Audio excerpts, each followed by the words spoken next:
Hey everyone, and welcome to another exciting episode of the History of Ancient Greece with Ryan Stitt. I'm MC Williams, host of the delightfully naughty Mystery Teacher Hated podcast, a not-safe-for-work introduction to mythology from around the world, with all of the sex and violence left in, along with some naughty words for good measure. We're just finishing up a long series on the mythic saga of the Trojan War, which heavily features today's topic. I'm here to introduce you to one of the most important, complex, and contradictory gods of the ancient Greek pantheon, Apollo. He and his twin sister, Artemis, were children of Zeus and Leto in one of his many, many dalliances. Apollo is the patron god of a weirdly diverse set of things, including music, poetry, art, prophecy, archery, plagues, medicine, farming and herding, knowledge, light, and the sun, along with the minor god Helios. He's typically depicted as a beardless teenager with a lyre made by Hermes from a tortoise shell, and he was known for rocking out with the Muses at parties. Seriously. He's basically the god of rock and roll.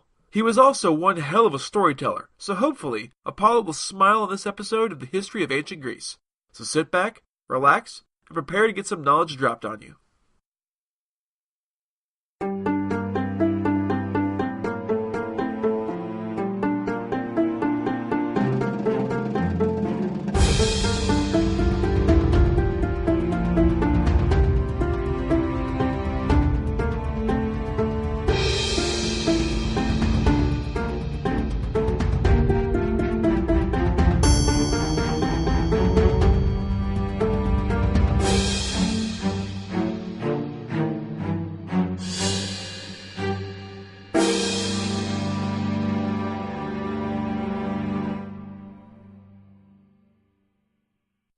Hello, I'm Ryan Stitt, and welcome back to the History of Ancient Greece. Episode 82, The Leader of the Muses. Apollo is one of the most important and complex Olympian deities in Greek religion. He has been variously recognized as a god of music, truth and prophecy, knowledge, healing, the sun and light, medicine and plague, poetry, and much more. Essentially, he is a god of everything that offers to mankind the chance to gain understanding of the nature of the gods through his gifts. Because of this, he is one of the most widely worshipped deities in the Greek world. Apollo is nevertheless a relative latecomer to the pantheon. The Mycenaeans probably did not know him, though their healing god Paeon, who appears in a Linear B tablet from Knossos, survived as one facet of Apollo's complex character. There will be more on Paeon later in the episode. Several non-Greek etymologies have been proposed to be an early form of his name, such as Apollyonis, a Hittite god, and Aplu, a Hurrian god of the plague, whereas some scholars believe that it derives from the Dorian Greek word for an annual tribal gathering called Apella, which occurred during the month of Apelleos in Northwest Greek calendars. At such gatherings, young men were admitted to membership and received political status as adults, in essentially what were initiation festivals. And so the presiding god is almost always depicted as a beardless youth, a common attribute of Apollo. And patronage of youths approaching manhood was one of Apollo's key functions, as we will see. Due to their supposed Doric heritage, the ancients also connected Apollo with the Macedonian word pella, meaning stone, as stones played an important part in the cult of the god, especially in the oracular shrine of Delphi with the Omphalos. Most people associate the worship of Apollo on the axis of the two great pan-Hellenic sanctuaries, Delphi and Delos. But Apollo was much more than that. For the Greeks, Apollo was essentially all of the gods in one, and through the centuries, he acquired different functions which could originate from different gods.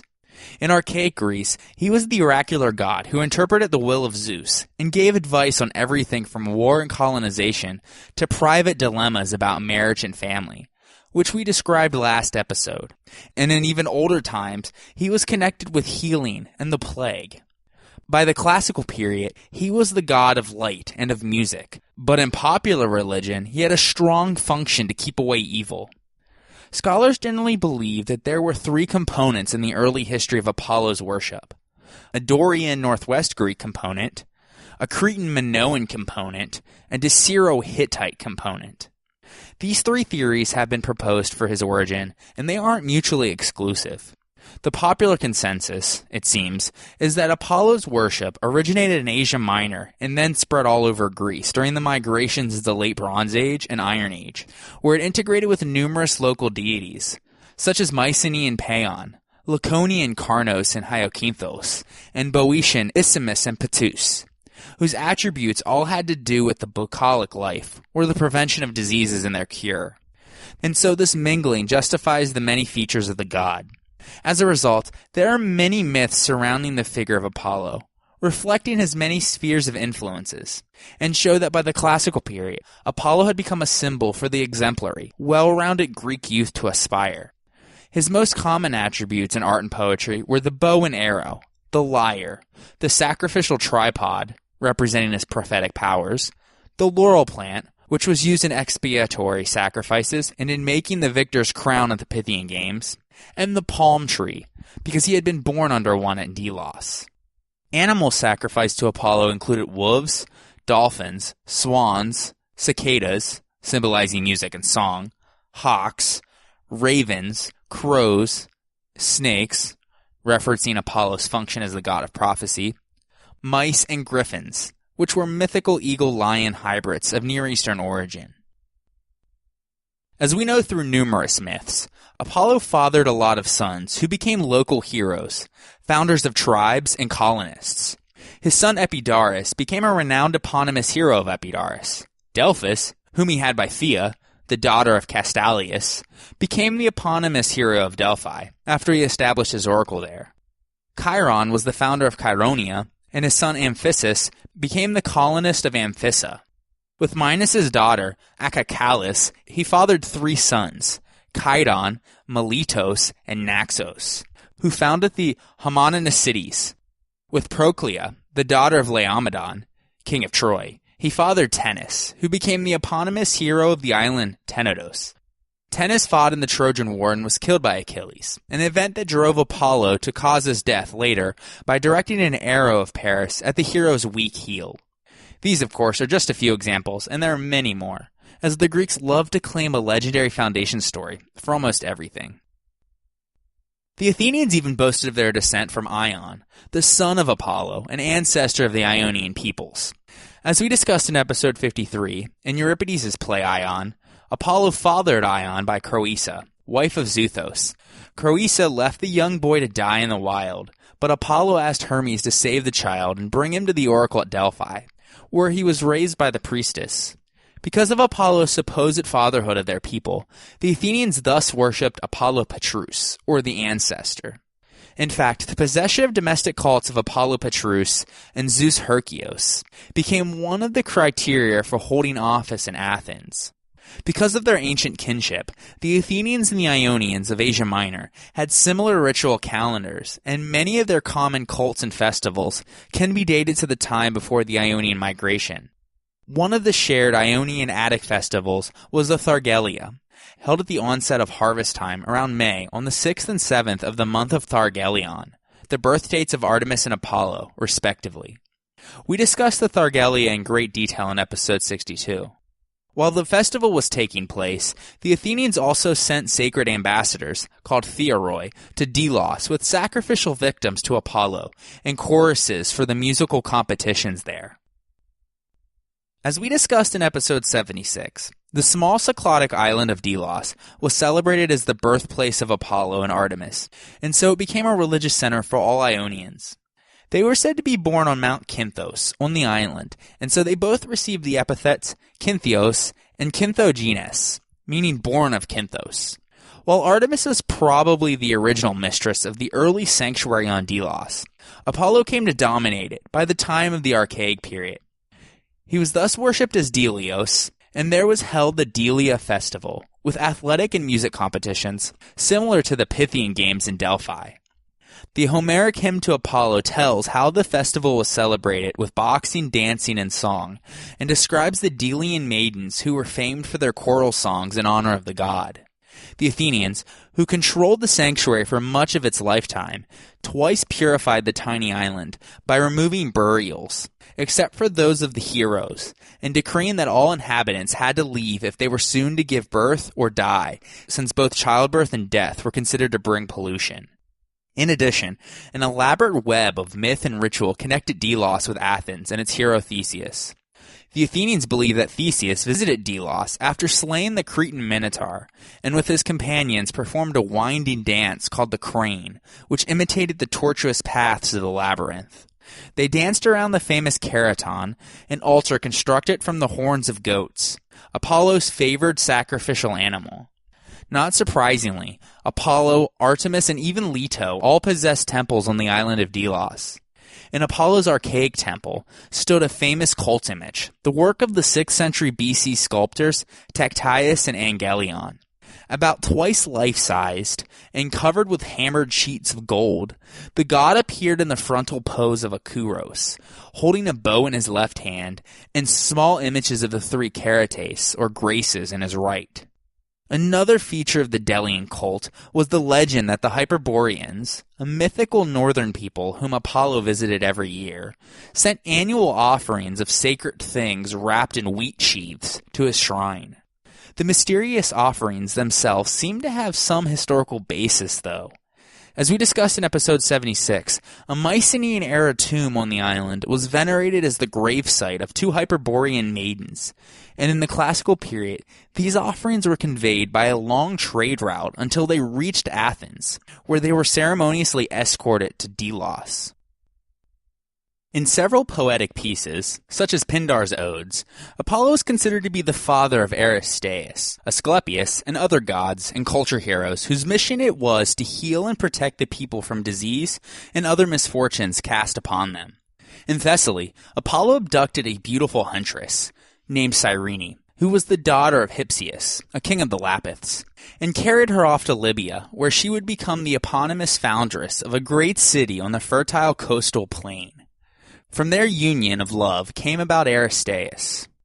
According to Pindar's 9th Pythian Ode, when Aristeus was born, Hermes took him to be raised on nectar and ambrosia, and to be made immortal by Gaia. He became a sort of pastoral Apollo, as a rustic culture hero who was a benefactor to the people, and who was credited with discovering many useful arts. From his father Apollo, Aristeus learned the arts of healing and botany. From his aunt Artemis, he learned how to hunt animals with the use of nets and traps, and how to prepare the meat and skins. From his uncle Dionysus, he learned the processes of how to produce alcoholic beverages. And from his great-aunt Demeter, he learned the skills of agriculture and herding animals. The wood nymphs taught him other useful arts and mysteries, such as how to prepare milk for cream, butter, and cheese, how to tame bees and keep them in hives, and how to cultivate olives and process them into olive oil. Aristeus then taught all of these things to humanity. He figured prominently in Boeotia, as he was linked to the foundation myths of Thebes by his marriage with Otino, the daughter of its founder Cadmus.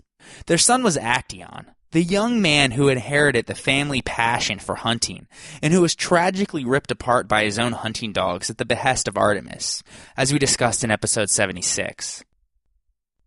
Coronis was a lovely maiden from Larissa in Thessaly, the daughter of Phlegius, a king of the Lapiths. Her brother was the infamous Ixion, who we discussed in episode 46. Apollo loved her and successfully courted her, which, as we will see later, didn't happen very often. Eventually, she became pregnant with his child.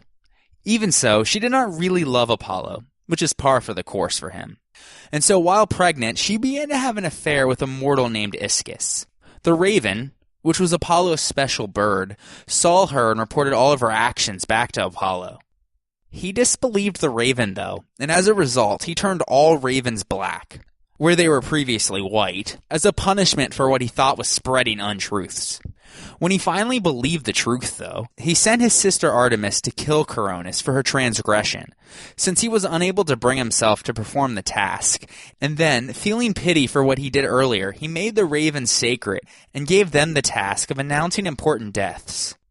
Ovid, though, describes a version in which Apollo did the deed himself. Quote, "When Apollo heard this charge against Coronis, the laurel wreath slipped from his head.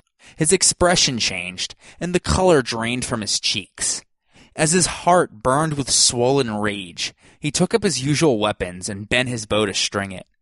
With his unerring arrow, he pierced the breast that he had so often embraced. She gave a groan as she was stuck, and when she drew the shaft from her body, red blood welled up over her white limbs. She spoke, "You could have exacted this punishment, and I have paid with my life, after I had borne your child. As it is, 2 of us die in 1. With these words, her life drained away with her blood, and the chill of death crept over her lifeless corpse." End quote. Apollo, the story goes, was sorry for what he had done and snatched the child from her body before it was burned on the funeral pyre. Phlegius was irate after the death of his daughter, and so he burned the temple of Apollo at Delphi. Apollo, unsurprisingly, killed him for what he did. In Virgil's Aeneid, Phlegius is shown tormented in Tartarus in the underworld, joining his son Ixion for committing acts that thoroughly appalled the gods. The child, Asclepius, would be raised by the Centaur Chiron, who taught him the art of medicine. We will discuss Chiron more very shortly. Asclepius became so gifted in medicine, though, that all of the Greeks agreed that he was a mortal healer who had perished, struck by Zeus's lightning bolt, for presuming to raise the dead. We recounted this myth in episode 78. Yet by the classical period, Asclepius was just as unequivocally considered to be a god, though subordinate to his father Apollo, from whom his healing power was derived. As we also discussed in episode 78, paeans were the hymns that were sung to Apollo when someone was asking for healing for themselves or the community. The word derives from the Mycenaean healing god, Paeon, who is attested in Linear B tablet from Knossos as Pejawone, seeming to connect the 2 gods, since the name Apollo itself doesn't actually appear on Linear B tablets. Apollo's healing function thus can be considered a legacy from the Mycenaean Paeon, and in time he gradually took over his role. In fact, in Homer, Paeon was still considered to be the physician of the gods. In Book 5 of the Iliad, for example, when Ares is wounded by Diomedes, Paeon applies pharmaca, or medicine, that produces an instant relief. Hesiod identifies Paeon as an individual deity when he says, quote, "Unless Phoebus Apollo should save him from death, or Paeon himself, who knows the remedies for all things." End quote. Although Paeon did not have a separate cult in Greek religion, in time his name became synonymous as an epithet of Apollo. In his capacity as a god capable of bringing and curing disease, and therefore he was propitiated as a god of healing. Later, Paeon also becomes an epithet of Asclepius, the healer god. Other common epithets of Apollo as a healer are Akestar, which literally means the healer, Epikourios, or the helper, Iatros, the physician, and Olios, or of the healed wound. As we mentioned, a paeon was a song in honor of Apollo, and Greek medicine frequently made use of paeons in the form of healing charms that were sung over the sick person. The physicians were called iatromantis, or seer doctors, and according to some scholars, these figures belong to a wider Greek and Asian shamanic tradition with origins in Central Asia.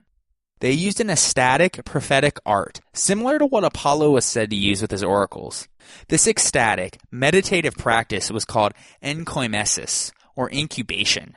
It was more than just a medical technique, though, as incubation reportedly allowed a human being to experience a fourth state of consciousness different from sleeping, dreaming, or ordinary waking, similar to Indian yogic traditions. We discussed prophecy in Apollo's oracles last episode, as well as how this type of incubation-like stage was used at Asclepius' sanctuaries in episode 78. Apollo's power to control plagues, both in sending and taking away, and his status as an authority on purification, more on both of those shortly, also contributed to the ancient Greek reverence for his healing abilities. Yet in the classical period, Apollo ceded the role of healer to his son Asclepius, whose cult at Epidaurus rapidly grew in popularity in the 5th and 4th centuries BC. Very little is known of Asclepius beforehand, though. As we discussed in episode 78, during the 5th century BC, Asclepiad was already a familiar synonym for a physician, and Asclepius was considered the father, in a metaphorical sense, of all members of the profession, some of whom probably honored him in private with prayers and offerings. In fact, along with Apollo and Hygeia, he is one of the witnessing gods in the famous Hippocratic Oath. But he was renowned as a culture hero long before the rise of his pan-Hellenic cult.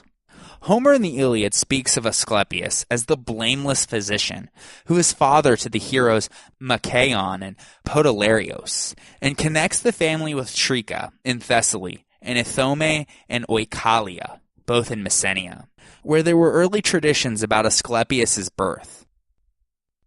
Although Asclepius' earliest sanctuary may well have been in Trica, as we mentioned, it was the small Peloponnesian city of Epidaurus that developed a cult of pan-Hellenic importance, and from which the worship spread rapidly throughout the Greek world in the 5th and 4th centuries BC. At Epidaurus, the early cult of Apollo Mellitus on Mount Kinortion, where the dogs climb, over time expanded to the plain as the city grew. This early sanctuary is noted for its Bronze Age remains, which include an altar, auxiliary buildings, and a terrace where ritual meals were consumed. Though continuity with the Bronze Age cannot be demonstrated, medical instruments contained in the altar here show that the subsequent geometric cult was addressed to Apollo, at least in part, as a healer. Scholars disagree on whether Mellitus was initially the name of a separate deity, but inscriptions show that the cult was fairly widespread in the Peloponnese during the Archaic period. One of the earliest installations in the lower sanctuary at Epidaurus was an altar to Apollo, beneath which was found a bronze offering bowl dedicated to Asclepius in the early 5th century BC. A nearby stoa, or courtyard, called Building E, contained an ash altar and terminated in a small room, supplied with a water channel and a stone couch or table, where the god shared food with his worshippers. A sacred well, which was probably used for ritual baths, became the nucleus of the later abaton, the area where incubation took place. These elements form the core of the early classical sanctuary, shared by Apollo and Asclepius, before Apollo's sanctuary on the plain of Epidaurus was eventually taken over by Asclepius. Pilgrims to the shrine, hoping to be healed, still sacrificed first to Apollo, though, before entering, and the votive inscriptions that they set up to describe their miraculous cures are addressed to both Apollo and Asclepius as saviors. In the 4th century BC, a paean composed by Acilius was inscribed on a block near Asclepius' temple.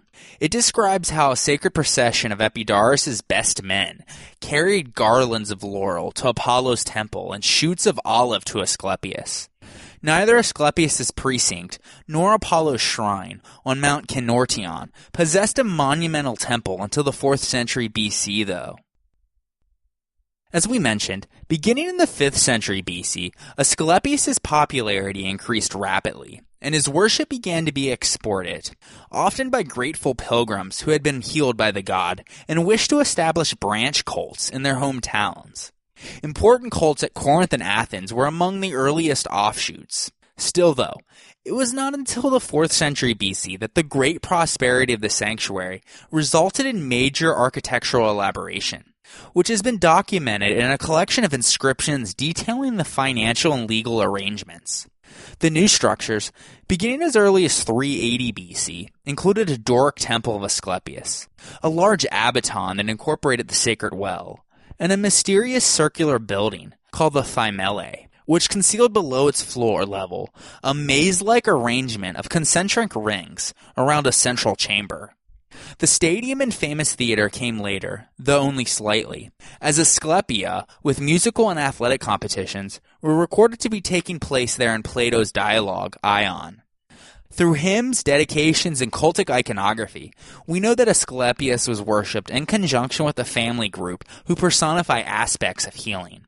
The name of his consort, Epione, refers to the physician's gentle touch. An ancient speculation found the same root in Asclepius' name, though its true etymology is unknown. In addition to his two physician sons, the aforementioned Homeric heroes Machaon and Podalirios, he had a daughter named Hygeia, or health, and a trio of nymph-like attendants, Akessos, or relief, Iaso, or healing, and Panakia, or universal cure. Asclepius possessed certain Chthonian characteristics, the most important of which were his epiphany as a snake and the ritual of encomesis, or incubation, which is generally associated with netherworld powers. The function of the famous thymele is unknown, but its lower chamber suggests a Chthonian component in the Epidaurian cult. In spite of these features, Asclepius lacked the kindly yet wrathful dual personality that is typical of Chthonian gods. Although he sometimes refused to heal evildoers, he was generally a beneficent, gentle god, extending his gifts even to unbelievers. The popular and effective element in Asclepius' worship can be seen through the various famous iamata of Apollo and Asclepius, which are inscribed testimonies at Epidaurus of cures left by visitors from all over the Aegean. These were set up in the sanctuary in the second half of the 4th century BC, but they represent a compilation of many older dedications, including a number of painted pinaques, which are now lost. Perhaps one of the oldest was dedicated by Clio, whose inscription reads, quote, "The size of the tablet is not to be wondered at, but the greatness of the divinity, in that Clio carried a burden in her womb for 5 years, until she lay down within, and he made her healthy." End quote. Apparently, Clio was with child for 5 years until Asclepius induced the child to be born. Ouch. Another account tells of a local boy who suffered from kidney stones. In his dream, the god asked, "What will you give me if I heal you?" The boy offered his collection of knuckle bones, the ancient equivalent of dice, and Asclepius laughingly agreed to the bargain. Other tales tell of cures for parasites, blindness, and lameness, among others. We discuss other iamata and the procedure of healing in more detail in episode 78. Around 420 BC, Athens became home to 2 sanctuaries of Asclepius, one in the Piraeus at Zea and one in the city, on the southern slope of the Acropolis. Relations between Athens and Epidaurus had just been restored through the Peace of Nicias in 421 BC, and Athens was still recovering from the Great Plague that ravaged the city from 430 to 426 BC. Although a number of older healing cults existed, including those of Apollo Paeon, Athena Hygeia, and various physician heroes, the time was ripe for a newer, more potent healing figure. A monument found in the city Asclepion proclaims that one Telemachus introduced the god and financed the cult in its earliest years. This large inscribed stele, toppled by a double-sided relief illustrating Asclepius' arrival, says that he came from Zea in 420 BC at the time of the Eleusinian Mysteries, and was temporarily lodged in the Eleusinion. Damaged lines suggest that Telemachus installed a sacred snake, summoned from Epidaurus, in the new sanctuary. Other accounts of Asclepius' travels similarly describe how he was conveyed in serpent form to Sicyon, Epidaurus, Limera, and Rome. There is continuing controversy over which areas of the excavated Asclepion, to the west of the Theater of Dionysus, were included in Telemachus' original installation. One of the oldest structures from around 420 BC is a 4-room dining area. Another is the so-called Bothros, a stone-lined circular pit, covered by a 4-column canopy, which most likely served as a place to deposit offerings. A grotto spring in the cliff must have been a part of the earliest shrine, since abundant water for ritual and therapeutic bathing was a necessity in all Asclepia. Aristophanes' comic account in his play Plutos of the healing of the personified god of wealth Plutos, set in the Piraeus Asclepion, is the earliest description of the incubation ritual. The blind Plutos, or wealth, is led into the sea to bathe, and inexpensive cakes are burned on the altar. Then he is placed on the temple floor along with the other alien visitors, and the lamps are extinguished for the night. The god enters, attending to each patient in turn. Assisted by his daughter, Panakia, he covers Plutos' head with a cloth and calls 2 huge serpents from the temple to lick his eyes, speedily effecting the cure. This testimony shows that Asclepius did not demand expensive sacrifices from those he treated. The standard preliminary offering consisted of cakes, while thank offerings, after receiving a cure, might be a bit more generous, as sacrificial sheep, pigs, and cattle are shown in the abundant votive reliefs from the Asclepia at Athens and Piraeus. Although unusual in other cults, the rooster was a common gift to Asclepius, as we learn from Socrates' last words in Plato's Phaedrus, and the many terracotta roosters found in the sanctuaries at Athens and Corinth. Another widespread custom was the dedication of metal or clay body parts as thank offerings. The rise of Asclepius is often seen to be a harbinger of an important shift in Greek religion, a movement away from state and communal worship towards a greater focus on the needs of the individual and the gods who address those needs, something which increases in the Hellenistic period. There is much truth to this, but the available evidence suggests that Asclepius concerned himself with families as much as individuals. More votive reliefs to Asclepius are extant than for any other single deity, and these usually show a family making offerings to the god and Hygeia, or other associates. They vary greatly in the number, age, and sex of the family members depicted, showing that the reliefs were custom-made, rather than stock items. One of the more famous sites dedicated to Apollo as a healing god is found at Musai, a very remote site at the top of a mountain in Arcadia, not far from Epidaurus. Here, Apollo and his sister Artemis were provided with twin temples in the 7th century BC. An archaic temple of Aphrodite stood on the summit of Mount Cotillon in the same precinct. Pan was worshipped here too, and like the more famous Arcadian peak of Lycaon, all of Mount Cotillon seems to have been considered sacred space. Many Arcadians who served as professional mercenaries made offerings of miniature armor and weapons, in the form of helmets, shields, corselets, and spearheads for Apollo, who had the dual titles of Basitus, or of Musai, and Epikorios, or the Helper. In the latter part of the 5th century BC, the inhabitants of Musai promised to build a magnificent new temple if Apollo averted a plague that was inflicting the people, which he did. This was the famous plague during the Peloponnesian War. Once the money for it was gathered by the inhabitants of Musai, its construction was overseen by Actinos, the architect of the Parthenon. It combined Doric and Ionic elements, as well as Corinthian, as the temple employed the earliest known use of a Corinthian capital atop a single column in the middle interior of the temple. In addition, the roof left a central space open to admit light and air. We discussed the many peculiarities of this temple in great detail in episode 58. We mentioned earlier that the Centaur Chiron raised Asclepius. Like satyrs, centaurs were notorious for being wild, lusty, overly indulgent drinkers and carousers, violent when intoxicated, and generally uncultured delinquents. Chiron, though, was intelligent, civilized, and kind. In fact, Chiron was held to be the wisest and justest of all the centaurs. His physical appearance also often differs somewhat from other centaurs. In traditional Greek representations of Chiron, his front legs are human, rather than equine, meaning he was a man from head to toe, but with the center and hind parts of a horse attached to his buttocks. This form was used to differentiate Chiron from more traditional centaurs in art, who were represented as men only from the head to the waist, and the entire lower body of a horse, and therefore more animal-like. This would change with the Romans, though. Chiron is also often depicted wearing clothes, demonstrating he is more civilized. This all clearly sets Chiron apart from the other centaurs, making him easily identifiable. This difference may also have highlighted Chiron's unique status and lineage, since he was not related directly to the other centaurs, due to his parentage.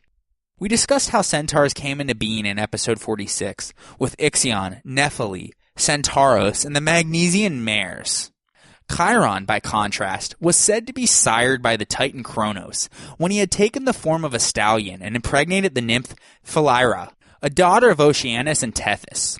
According to Hyginus, when she gave birth to her son on Mount Pelion, she was so disgusted by his half-human, half-equine shape that she abandoned him at birth and implored the gods to transform her into anything other than anthropomorphic, as she could not bear the shame of having had such a monstrous child. And so the gods changed her into a linden tree. Ancient sources attributed Chiron's uniquely peaceful character and intelligence to Apollo and Artemis, teaching him in his younger days. And so his personal skill set tend to match those of Apollo and Artemis in that he was skilled in music, archery, hunting, gymnastics, and the art of prophecy. Chiron was especially known for his knowledge and skill with medicine, and thus was credited with the discovery of botany and pharmacy, or the sciences of herbs and medicine.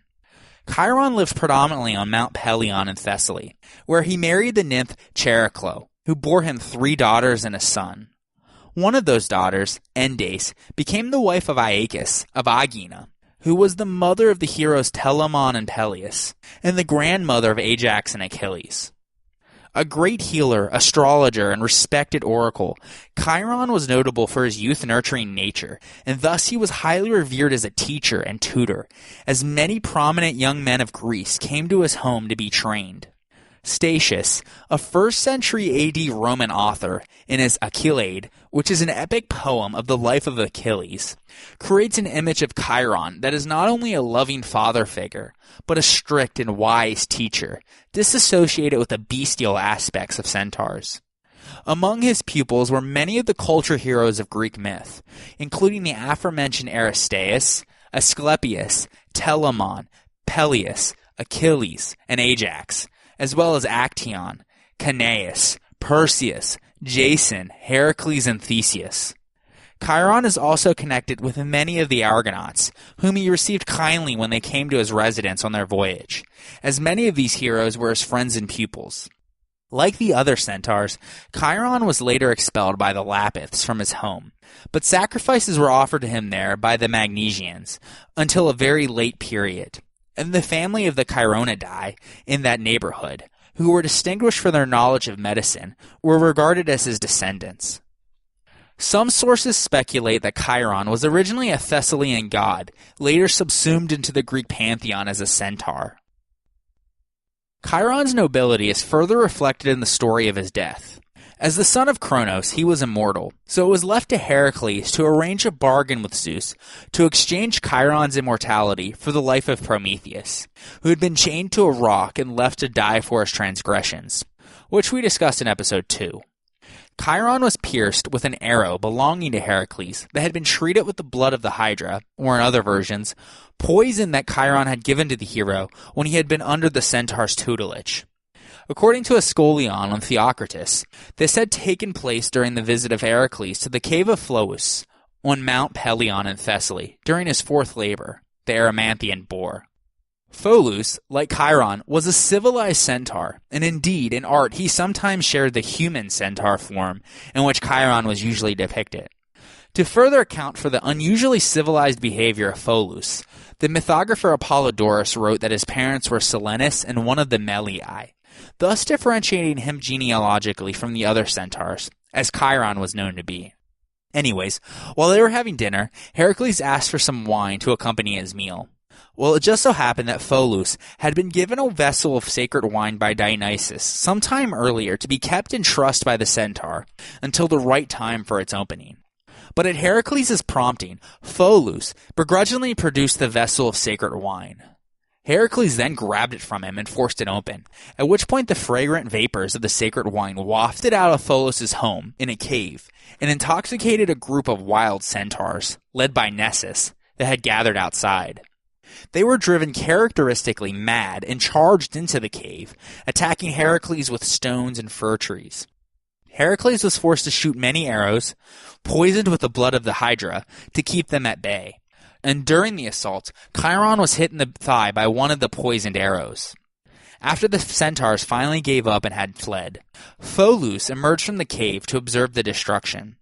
According to Apollodorus, since he was of a philosophical frame of mind, Phlous pulled one of the arrows from the body of a dead centaur and wondered how such a little thing as an arrow could have caused so much death and destruction. Diodorus, though, says that the arrow was pulled while Phlous was preparing the corpses for burial. Regardless, in that instant, Phlous let slip the arrow from his hand and it dropped and hit him in the hoof, and the poison killed him instantly. This, though, is open to controversy, because Phlous shared the civilized centaur form with Chiron in some art images, and so he too should have been an immortal creature. Hyginus reports a version of the story where it is not Phlous's foot onto which the poisonous arrow accidentally falls, but Chiron's instead. Ironically, Chiron, the master of the healing arts, could not heal himself and willingly gave up his immortality to be free from the agony of the poison. For this reason, his half-brother Zeus took pity of him and thus placed him among the stars in the sky to be honored. The Greeks identified him as the constellation Centauros. In Ovid's poem Fasti, the child Achilles was present in Chiron's home when Heracles visited. While Chiron is examining Heracles' weapons, one of the arrows dipped in Lernaean hydra venom falls into Chiron's left foot and poisons him. Chiron then tries to use herbs to heal himself, but to no avail. After 9 days with a weeping Achilles looking on, Chiron passes into the stars. Because Zeus had made a promise to him that as long as he was needed as a trainer of demigods, he would exist in this world. And so he lives on today as a constellation and an inspiration. And now, let us take a short break for a word from our sponsors. The History of Ancient Greece is sponsored by the CLNS Media Network, and today's episode is brought to you by Robinhood. Robinhood is an investing app that lets you buy and sell stocks, ETFs, options, and cryptos right from your phone. But while other brokerages charge up to $10 for every trade, Robinhood doesn't charge commission fees. So with Robinhood, you can trade stocks and keep all of your profits, because they strive to make financial services work for everyone, not just the wealthy. And my favorite part about Robinhood is the design of the app and its ease of use. Thanks to its simple and intuitive, clear design, its data is presented in an easy-to-digest, non-intimidating way for stock market newcomers like myself to invest for the first time with true confidence. And the best part, Robinhood is giving my listeners a free stock, like Apple, Ford, or Sprint, to help build up your portfolio. Sign up at greece.robinhood.com. That's GREECE.ROBINHOOD.com. And now, let us turn our attention back to the ancient Greeks. As we alluded to somewhat in episode 81, there were many love affairs ascribed to Apollo that end very badly because Apollo is not very good at wooing mortals, but these are a late development in Greco-Roman mythography. Their vivid anecdotal qualities have made some of them favorites of painters since the Renaissance, the result being that they stand out more prominently in the modern imagination. Some of his most famous myths, and Renaissance statues, involve his failed courtship of nymphs, who are then transformed into some inanimate object for rejecting him, such as Daphne and Castalia, two nymphs who we talked about in relation to Delphi. We won't discuss all of them here, but only some of the more interesting stories. For example, he attempted to woo Marpessa, the daughter of the river Euenus, but she was being wooed at the same time by a mortal named Idas. When a jealous Apollo was just about to kill Idas, Zeus interfered and asked Marpessis which one she would prefer. After mulling it over, she ultimately chose Idas because he could grow old with her and not abandon her when she gets older, like the perpetually young Apollo presumably would do. And so, like with Coronis, for the second time a mortal woman had rejected the god Apollo for the love of a mortal man. Apollo, for his credit, was not undeterred by his many rejections, and continued to search for another love interest. At one point, he came across the nymph Sinope, a daughter of the river Asopus, and started flirting with her. Like Daphne and Castalia, she wasn't interested either, so Apollo seized her and carried her off to a place on the Black Sea coast, where a Greek colony would later be established that took her name. If you recall, Apollo did the same with Cyrene, a union that bore him Aristeus. His seizure of Sinope wasn't quite as fruitful, though. Apollo had promised her that if she would love him, he'd give her anything that she wished, to which Sinope agreed. And so after getting Apollo to swear by the river Styx to this agreement, Sinope proclaimed that her desire was to remain a virgin forever.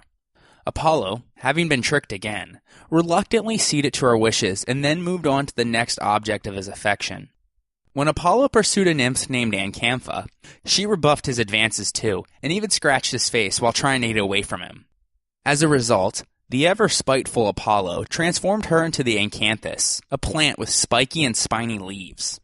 Even when Apollo did find someone to love him, these typically didn't end well either.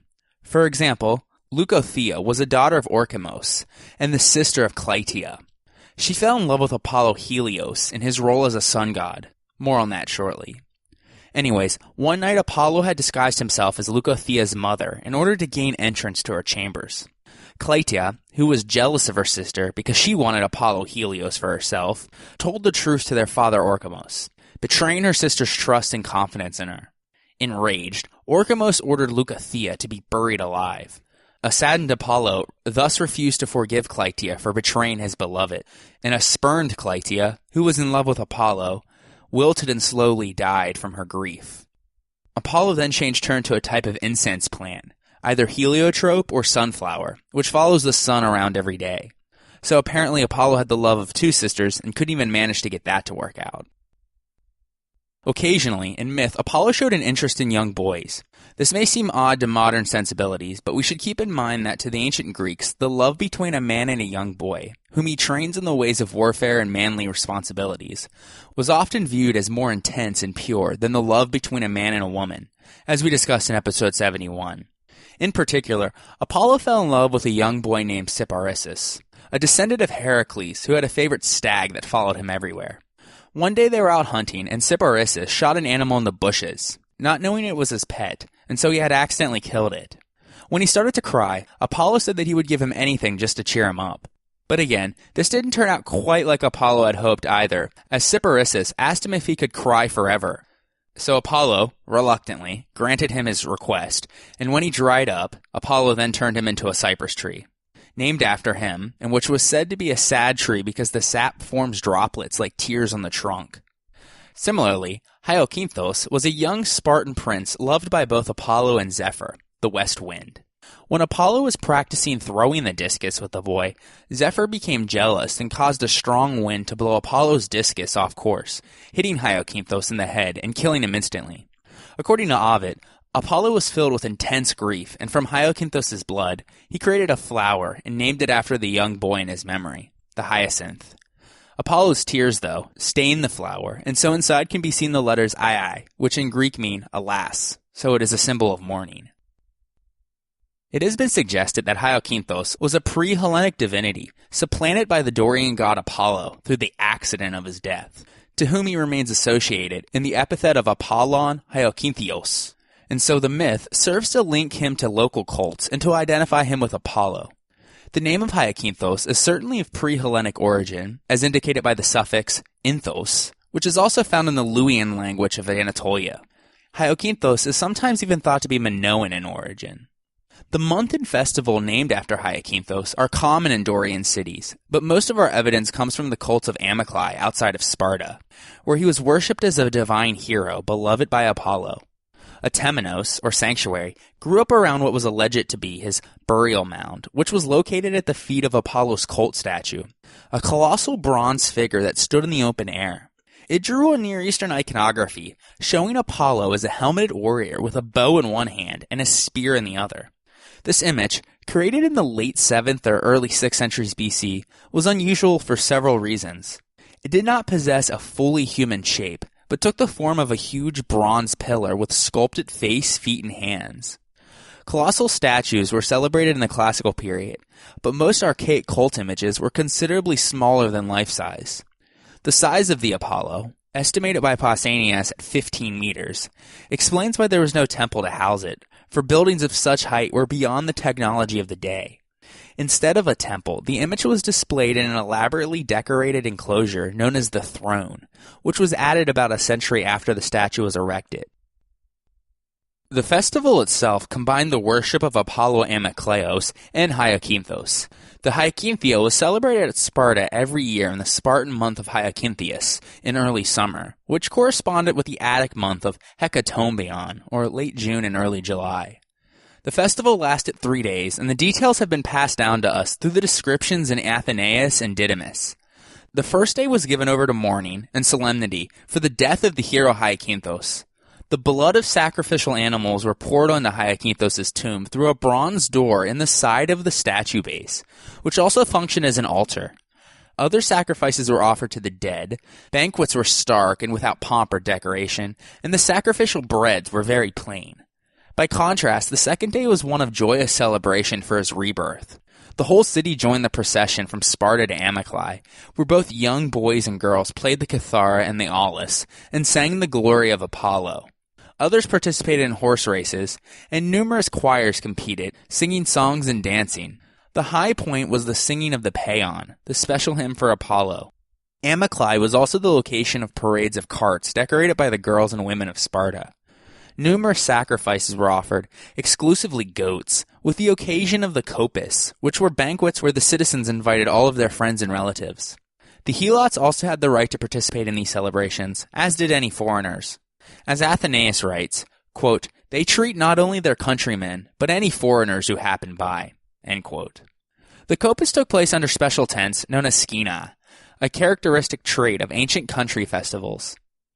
The third day is not described in detail, but it is possible that it was more solemn, or that mysteries were held. It is also known that for this holiday, the Spartan women wove a chiton, or tunic, which is then offered to the god, a tradition similar to the peplos offered to Athena at Athens upon the occasion of the Panathenaic festival.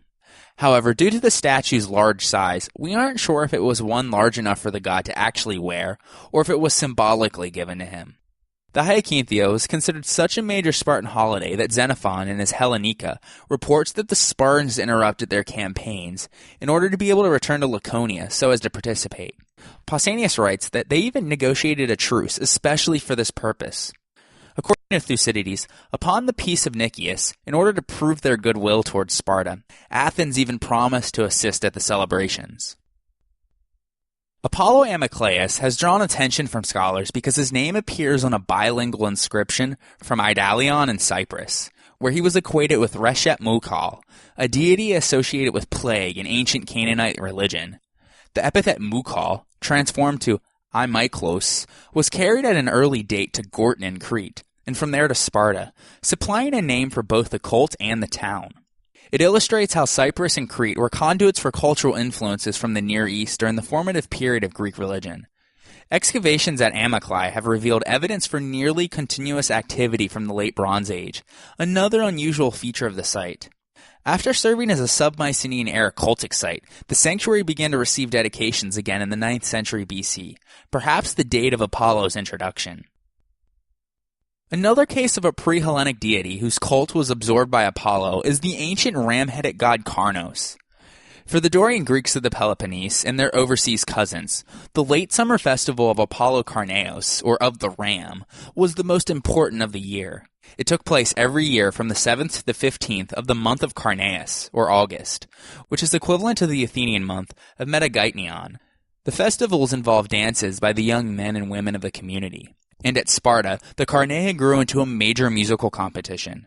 A group of 5 unmarried men, known as the Carneatii, were chosen by lot from each tribe for a term of 4 years to organize and bear the expenses of the festival and to superintend the proceedings. The officiating priest was called Archites, or leader. A band of young men also entered a foot race as Staphylodromoi, or grape runners, because they carried vine branches full of grapes while pursuing a runner, possibly the priest himself, who was decked with garlands like a sacrificial victim. If they caught him, it meant good luck for the city in the coming year. If not, it meant the reverse. The general meaning of the agrarian ceremony probably intended to explain the sacrifice of an animal, perhaps a later substitute for a human being, as the representative of the god. In the second part of the festival, at Sparta, the warriors set up 9 skiadia, or tents, in the countryside that represented the phratries, or obi. They were pitched to symbolize shepherds' huts or in military encampments, and the men banqueted in honor of the god as if on campaign, and at Cyrene they conducted a dance in armor. According to Athenaeus, the Carneia was an imitation of life in camp, and everything was done in accordance with the command of a herald. In regards to the sacrifice, which no doubt formed part of the ceremony, all that is known is that a ram was sacrificed at Thurii. The celebrants took seriously the prohibition on combat during the Carneia, which was the reason that the Spartans gave for missing the Battle of Marathon and sent only a token force to Thermopylae, as we discussed in episodes 36 and 37. In spite of the injunction against warfare during the festival, it still celebrated the warlike nature of the Dorians and their legendary conquest of the Peloponnese, as well as historical colonization efforts. The myth surrounding the Spartan festival attribute its origins to the pre-Greek inhabitants. According to ancient tradition, Karnos was a seer from Acarnania and was a lover of Apollo. Karnos accompanied the Heraclidae and was killed with a spear for giving obscure prophecies and being suspected of espionage during their return to the Peloponnese. By way of punishment, Apollo visited the army with a pestilence, which only ceased after the institution of the cult of Apollo Karneos, and the festival was meant to commemorate the death of Karnos. Regardless of myth, scholars have suggested that sometime in the geometric period, the cult of Apollo supplanted a pastoral, ram-headed god Karnos, whether of Dorian or indigenous origin, who presided over the seasonal movements of the flocks and led them to new pastures. The journey of the flocks was eventually identified with a mythic Dorian migration, and the later part of the festival took on a more military character in keeping with the theme of conquest, alongside the agrarian part of the festival at the beginning. Statues of Apollo are abundant in Greco-Roman and Renaissance art. The earliest Greek word for a statue is agama, or delight, and the sculptors tried to create forms which would inspire such a guiding vision. Greek art puts into Apollo the highest degree of power and beauty that can be imagined. The sculptors derived this from observations on human beings, but they also embodied in concrete form issues beyond the reach of ordinary thought. The naked bodies of the statues are associated with a cult of the body that was essentially a religious activity. The muscular frames and limbs, combined with slim waists, indicate the Greek desire for health and the physical capacity which was necessary in the hard Greek environment. The statues of Apollo embody balance and inspire awe before the beauty of the world. The evolution of the Greek sculpture can be observed in his depictions from the almost static formal kouros type in the early Archaic period to the representation of motion in a relative harmonious whole in the Classical period. We discussed this in great detail in episodes 17 and 56. By the late Archaic and Classical periods, Apollo is represented in art as the ideal youth. In Doric Greek, Apollo is called Apollon, and he is known as the Megistus Kouros, or the Great Youth. This was because Apollo was the god of perpetual youth, and the Dorian Greeks saw him as the god that looked over rites of passage, like his sister, because he was stuck as a young boy forever. Apollo thus tries to prepare boys for manhood, to become citizens, hunters, craftsmen, builders, and so forth, by training them to be like himself. Kouroi are statues of ideal young men with a very strong smile, their hands in fists, and a rigid stance, stepping forward into manhood. His cult teaches medicine for them to help their bodies on the battlefield, archery, rationality and wise ideals, and how to be strong and healthy. All young boys tried to reach the ideal standard set by Apollo, because when you were a kouros, you could be admitted into society. And being admitted into society meant you could become a citizen soldier. Apollo-Lykios, or of wolves, was commonly invoked against enemies, particularly in military contexts. One of his ancient cults was that at Argos, where he was the most important god next to Hera, and his temple held the sacred fire of the city. In both Argos and Athens, he presided over the mustering of hoplite warriors who would defend the city with the ferocity of the wolf. Athenian hoplites in the 5th century BC paid a tax for the upkeep of the sanctuary of Apollo-Lykios in a gymnasium, which also served as their training ground, called the Lyceon, or Lyceum, where Aristotle would later found his famous philosophical school. In its earliest stages, though, the cult of Apollo-Lykios probably had to do with the need to ward off marauding wolves from flocks. A non-Greek, Eastern origin of Apollo has generally been assumed by scholars. The name of Apollo's mother, Leto, has Lydian origin, and she was worshipped on the coasts of Asia Minor. Specifically, she was the patron goddess of Lycia. As we discussed in episode 81, his oracular cults were probably introduced into Greece from Anatolia, where there existed some of the oldest oracular shrines. Omens, symbols, purifications, and exorcisms appear in old Assyro-Babylonian texts, and these rituals were spread into the Hittite Empire. The 7th and 20th of each month, the days of the new and full moon, were held sacred to Apollo. However, while Greek festivals were usually celebrated at the full moon, all the feasts of Apollo were celebrated on the 7th day of the month, and the emphasis given to the 7th, the Sabbatu, indicates a Babylonian origin. In Homer, Apollo is on the side of the Trojans, fighting against the Achaeans during the Trojan War. He is pictured as a terrible god, less trusted by the Greeks than the other gods. The god here seems to be related to Apollonius, a tutelary god of Wilusa, or Troy in Asia Minor. In fact, in myth, the walls of Troy were built by Apollo. One of the most widely diffused types of Apollo's cult is perhaps the least familiar to readers of Greek poetry, the worship of Apollo as a guardian and the one who averts evil. He was known as Apollo Agiaeus, or of the street, Thyreus, of the door, Propylaeus, before the gate, and Prostaterios, the protector. all epithets as the protector god of public places and houses. Apollo Aegeus was also expected to protect travelers on the street, as Aeschylus reveals in the Agamemnon, when he makes Cassandra bitterly reproach this god for leading her into danger. For this role, Apollo was often depicted in an iconic form, as a stone pillar on a stepped base. In Athens, the pillars stood in front of houses, where they were decorated with branches of laurel or myrtle, and received offerings of incense or oil. Belief in the protective powers of sacred stones was widespread throughout the Mediterranean, including the Levant, where the pillar of the Canaanite god of plague, Resheph, functioned in similar fashion during the Bronze Age. Sometimes the worship of Apollo focused on protection from very specific ills, as in the cult of Apollo Smintheus, or of mice, which was one of the first epithets seen for Apollo at the beginning of the Iliad, indicating that as early as Homer's time near Troy, and in the neighboring parts of Asia Minor, settled by Aeolian Greeks, they seem to have worshipped a mouse god.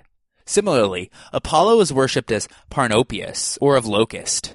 This all relates to the fact that Apollo can send or take away plagues, because mice and locusts were often connected with plagues. He drives the blight away from the crops, but only if he is properly worshipped, and he sends away disease from both humans and animals and keeps them safe from wild beasts. Similarly, a sacred law from Cyrene directs that if disease should come against the city, the inhabitants are to, quote, sacrifice in front of the gates before the shrine of aversion a red he-goat to Apollo Apotropaeus, or the one who averts evil, end quote. In fact, it is in his function as Apotropaeus, or Alaxakakos, the one who defends from evil, that we mostly find Apollo being worshipped. And the sacrifices and votive offerings to him had as their aim the procurement of Apollo's protection from various types of evil. The Hittite and Hurrian god Aplu was also a god of plague, invoked during plague years. And so here we have an apotropaic situation where a god originally bringing the plague was invoked to end it. At the beginning of the Iliad, in the 9th year of the Trojan War, we are told the story of how the Greeks disrespected one of Apollo's priests, named Chryseis, by kidnapping his daughter, Chryseis, during one of their raids on a nearby town. Agamemnon was holding the priest's daughter as part of his booty, and he rejected the priest's ransom and entreaties, then rebuked him and sent him away harshly. He said, quote, don't let me catch you around here again, or nothing will be able to save you. I'm going to take your daughter home with me, and she's going to do my housework, and share my bed with me, and grow old in my house back in Greece, end quote. The priest went away in sorrow and appealed to Apollo for help. Quote, if I have been a loyal priest to you, let the Greeks pay for this, end quote. Apollo heard his prayers, grabbed his bow and quiver full of arrows, and glided down from the heavens to a hilltop across from the Greek camp, where he shot his arrows into the camp. Homer says that at first the cattle died, and then the other animals fell, and finally the humans followed after 9 days of constant barrage, as Apollo had caused a plague to ravage the Greek camp. Quote, day and night, the funeral pyres were kept busy, burning the corpses of Greek soldiers, end quote. The Greeks needed to appease Apollo before he finally lifted it, since he's the only one who can send and take plagues away. It wasn't until the Greeks returned the girl to her father and sacrificed 100 oxen, the so-called hecatomb, to Apollo that the god ceased raining the plague, symbolized by the arrows, onto the camp. Homer interprets Apollo as a Dionysus Theos, or terrible god, who brings death and disease with his arrows, but who can also heal, possessing a magic art that separates him from the other Greek gods. Apollo thus is also an archer god, just like his sister Artemis. His epithet, Hekargos, means far shooter. Early dedications in Apollo's sanctuaries include bronzes of Near Eastern smiting gods, such as the Canaanite god Resheph, who shared Apollo's function as a sender of plague and whose anger could be channeled against his enemies. While Apollo's bow may be a borrowing from the Hittite archer god Ira, all these functions, including the function of the healer god Paeon, who seems to have Mycenaean origin, are fused in the cult of Apollo. In keeping with his Near Eastern associations, and like his sister Artemis, Apollo is a temple deity. While temples and images were not indispensable to his cults, they were characteristic of his worship. Many temples were dedicated to Apollo in Greece and the Greek colonies. They show the spread of his cults and the evolution of Greek architecture. In particular, those at Thermon, Eretria, and Dreros are noted for the wealth of information that they provide about the origins of the Greek temple, and the range of cultic practices in the 9th, 8th, and early 7th centuries BC, during this fusion of Apollo's cult with Anatolian, pre-Hellenic, and Doric elements. Other sites of Apollo's temples, dating to the 6th century BC onwards, are Delphi, Delos, Lesbos, Corinth, Cyrene, Naucratis, Syracuse, Selenos, Chios, Abai, Didyma, Ambracia, Musai, Claros, and Hamaxitus in the Troad. The tribes of Aetolia in northwest Greece worshipped Artemis and Apollo above all the other gods. They met at the royal sanctuary of Apollo Thermios in Thermon, another truly venerable cult site where excavators have uncovered what may be the earliest temple of Apollo on the Greek mainland.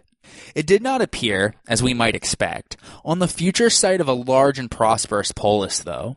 Instead, Aetolia lacked a centralized government and was considered a cultural backwater during the classical period. Yet in the late Bronze Age, it had been part of the Mycenaean civilization, and it escaped the violent upheavals of the centuries after the Mycenaean collapse. A mysterious curvilinear building, called Megaron B, dating to the 10th century BC, served as a center for ritual feasts and perhaps as a temple. Along the earliest votive objects is a Syro-Hittite smiting god statuette of the 8th century BC.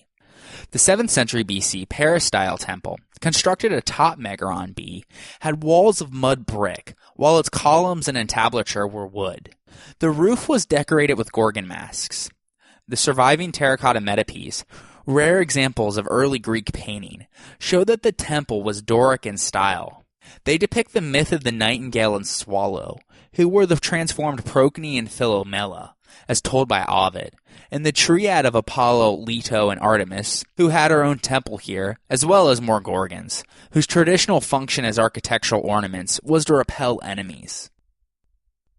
According to the Homeric hymn to Apollo, the god arrived to the plain of Eretria, seeking a location to establish his oracle. A sanctuary of Apollo Daphnephoros, the laurel bearer, has been discovered in Eretria, where a very early curvilinear hecatompedon was constructed about 740 BC, meaning it was 100 feet in length. In a similar building were kept the bases of the laurel branches which were used for the first building. Another temple, probably peripteral, was built in the 7th century BC, with an inner row of wooden columns over its geometric predecessor. The cultic function of an even older building, which may have been a chieftain's house, is disputed though. In addition to its early date, the Eretria temple is noted for the find of a bronze horse's blinker, inscribed in Aramaic to a 9th century BC Syrian ruler. This was part of an heirloom set of horse trappings, dedicated piecemeal by some ancient traveler, and it's the earliest example of a West Semitic script to appear in Greece so far. Even more amazing, a forehead piece from this set, with the same inscription, has been found in the Heraion on Samos. Other finds at the sanctuary, including gold ornaments, bronzes, faience amulets, scarabs, and amber beads, further illustrate the wide trading contacts of the geometric Eretrians and the prominence of Apollo in their city. In the 1930s, those digging a field in eastern Crete made a stunning discovery of the undisturbed remains of a very early temple of Apollo Delphinius that dates from the mid-8th century BC. The building was not peripteral, and it contains column bases of the Minoan type, which many consider to be the predecessors of the Doric columns. According to legend, Apollo appeared as a dolphin and carried Cretan priests to the port of Delphi. There was more on that last episode. So this connection is interesting. Along the back wall, the excavators found a stone box filled with bones and goat's horns, which reminded them of the aforementioned keraton, or horn altar at Delos. Upon this box-like altar stood 3 figures made of bronze sheets hammered over a wood core. The largest, just under a meter tall, is a nude figure of Apollo, while the 2 clothed female figures, about half the size of Apollo, must be Artemis and Leto, as Apollo's sister and mother are regularly worshipped with him. These late geometric figures, contemporary with the temple, are unique examples of early Greek cult images. The back wall also supported a bench that held pots, a lamp, and terracotta figurines. A bronze Gorgon mask hung on the wall or was propped on the bench. The temple continued in use for centuries, safeguarding its heirloom contents, before it was abruptly abandoned in the Hellenistic period. Epigraphic evidence shows that the city of Dreros had an important cult of Apollo, probably to be assigned to the sanctuary. Apollo's role as the god of healing was closely tied to other aspects of his character, including his interests in poetry and music. As we discussed, Homer illustrated Paeon, the healing god, in the song Paeon being both of apotropaic thanksgiving or triumph. Such songs were originally addressed to Apollo, and afterwards to other gods, such as those of Dionysus and Asclepius. About the 4th century BC, the paeon became merely a formula of adulation, and its object was either to implore protection against disease and misfortune, or to offer thanks after such protection had been rendered. It was in this way that Apollo had become recognized as the god of music. We talked about the myths involving his musical contests with Pan and Marsyas in episode 45, which established his dominance in that realm. This was in large part thanks to his tremendous skill with the lyre. In fact, he was the only Olympian god to possess a musical instrument as an attribute, after he received the lyre as a gift from the baby Hermes for stealing his cattle, as we discussed in episode 67.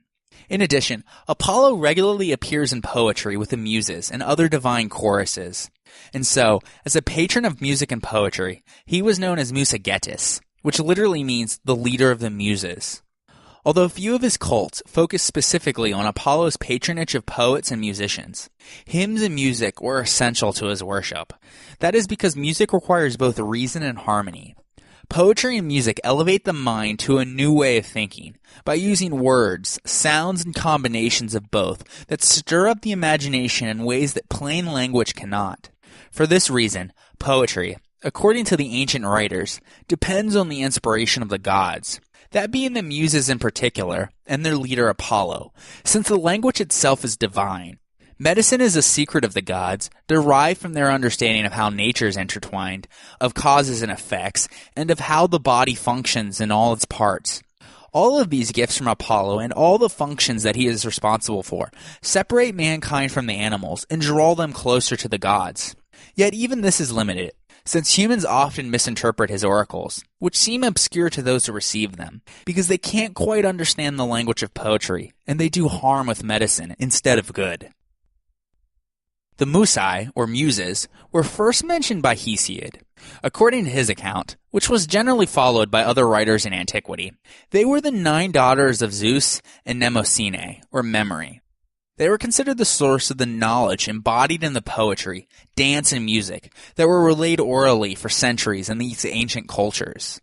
In current English usage, muse can refer in general to a person who inspires an artist, musician, or writer. It was not until the Hellenistic period that a specific function was assigned to each, and even then there was some variation in both their names and their attributes. However, the standard 9 goddesses and their attributions are considered to be Calliope, epic poetry, Clio, history, Euterpe, flutes and lyric poetry, Thalia, comedy and pastoral poetry, Melpomene, tragedy, Terpsichore, dance, Erato, love poetry, Polyhymnia, sacred poetry, and Orania, astronomy. With one of the Muses, none of the sources can agree which, Apollo sired Linus, who was said to live during the reign of Cadmus in Thebes. Like his father, he was a reputed musician and master of eloquent speech. Linus may have been the personification of a dirge or lamentation of the dead, called threnoi, or threnody, as there was a classical Greek song genre known as linos, which was sometimes seen as a lament for his death. This association would account for him being the son of Apollo and a muse, and by which fact, Linus was also considered the inventor of melody and the rhythm of dirges and songs in general. Linus was also the tutor to a young Heracles who grew up around Thebes, but Heracles lost his temper and killed him, as we discussed in episode 47. With the muse Calliope, Apollo had Orpheus and Hymenaeus.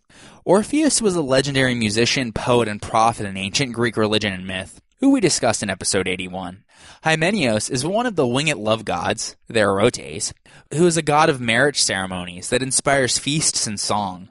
Related to the god's name, a hymeneos is a genre of Greek lyric poetry sung during the procession of the bride to the groom's house in which the god is addressed, as we discussed in episode 74.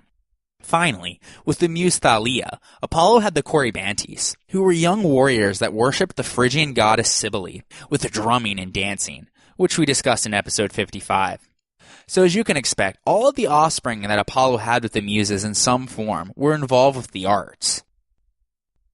Apollo is sometimes identified with Helios, the Titan god of the sun, though in Homeric literature they are clearly identified as different gods, and Apollo is shown to have no solar features. The earliest reference to Apollo as a sun god is found in Euripides' play Phaethon. In the Hellenistic period, especially during the 3rd century BC, as Apollo Helios, he became identified among Greeks with the sun, and his sister Artemis similarly became equated with Selene, the Titan goddess of the moon.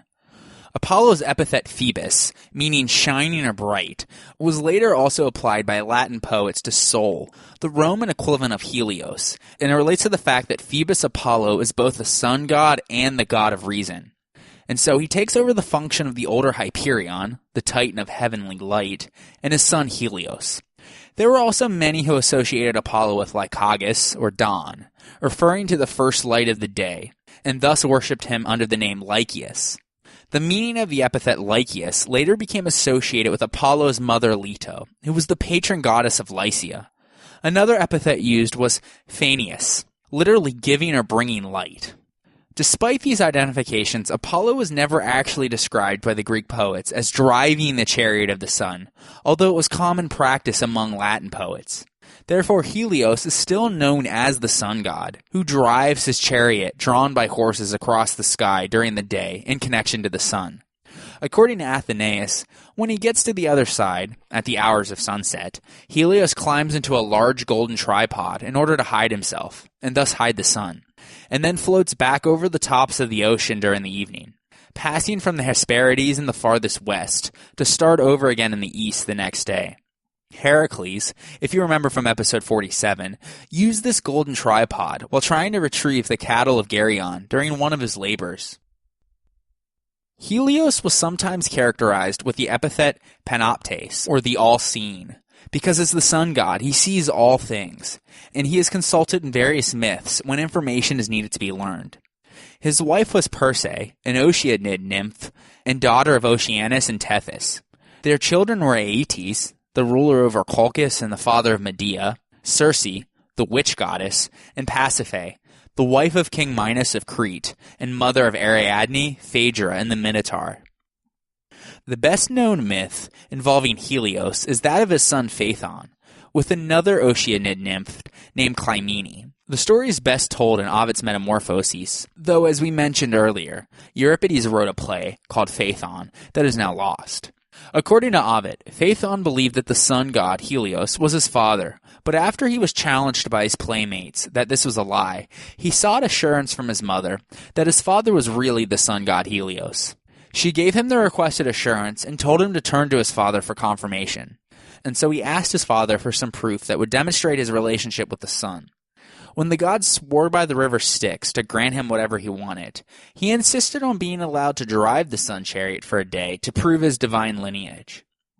Helios tried to talk him out of it by telling him that not even Zeus would dare to drive it, as the chariot was fiery hot and the horses breathed out flames. Phaethon was adamant, though, so reluctantly, Helios placed him in charge of the chariot the next day. And not surprisingly, Phaethon was unable to control the tenacity and heat of the horses. And so, the terrified Phaethon dropped the reins, and the horses veered from their course, resulting in the sun starting to scorch the earth and destroy vegetation. Ovid here describes how much of Africa was turned into a desert, and says that this was how the Ethiopians, referring to Africans south of Egypt, had their skin turned black. Though of course we know with modern genetics that this was not true. Anyways, as Helios' chariot was hurling towards the earth, it was in danger of being burned entirely up if the sun was allowed to hit its surface, and thus all mortals would have died.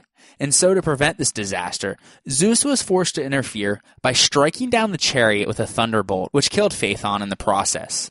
Helios, stricken with grief at his son's death, at first refused to resume his work of driving his chariot, but at the appeal of the other gods, including Zeus, he returned to his task. In order for Helios to be able to drive his chariot each day, Eos, the goddess of the dawn, must first rise each morning from her home at the edge of Oceanus. Eos, whose Roman equivalent is Aurora, is the sister to both Helios and Selene, and is almost always described in poetry with having rhododactylos, or rosy fingers, as she opens up the gates of the heavens for Helios to rise.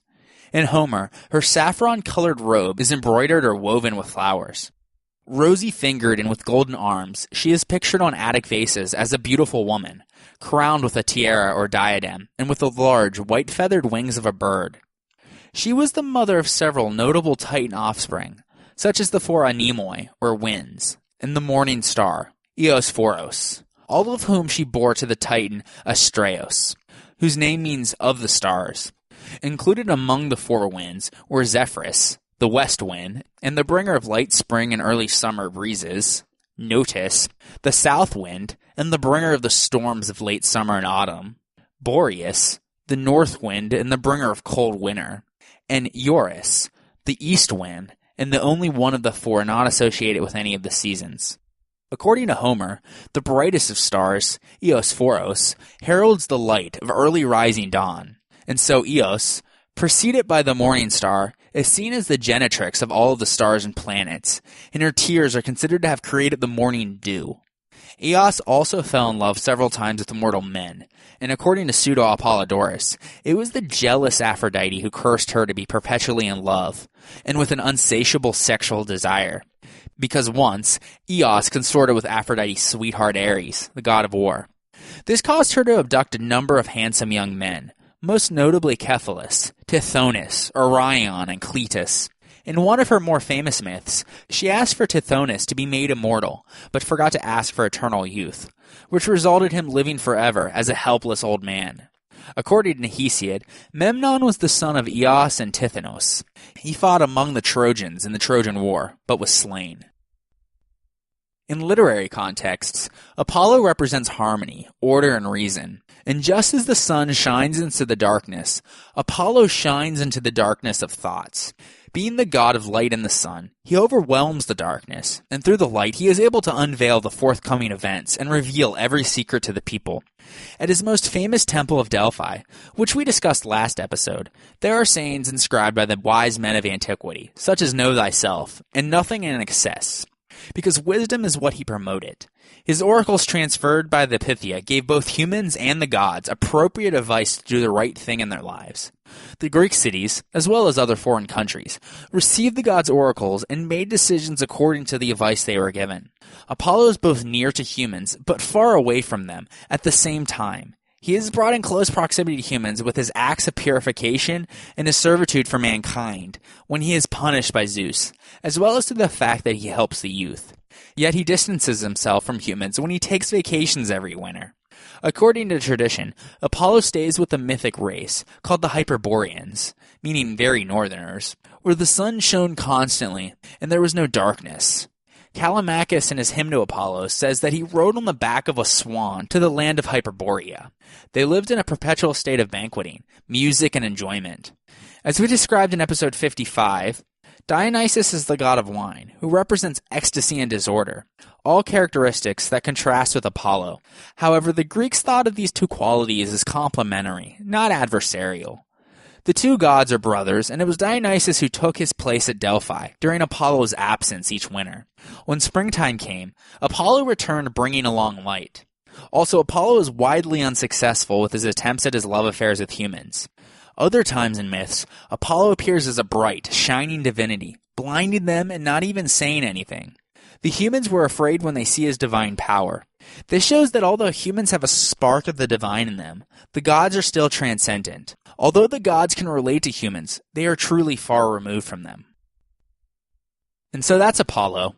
Probably from his Eastern origin, he brought the art of omens and oracles to the Greek world, and the ritualism belonged to Apollo from the beginning. The Greeks created the legalism, the supervision of the orders of the gods, and the demand for moderation and harmony. Over time, Apollo became the god of shining youth, the protector of music, spiritual life, moderation, and perceptible order. The improvement of the old Anatolian god and his elevation to an intellectual sphere thus may be considered an achievement of the Greek people. On the next episode, we will continue our discussion of the intellectual sphere by turning once again to philosophy and science. The 6th century BC saw what could be called an intellectual revolution, primarily in Asia Minor.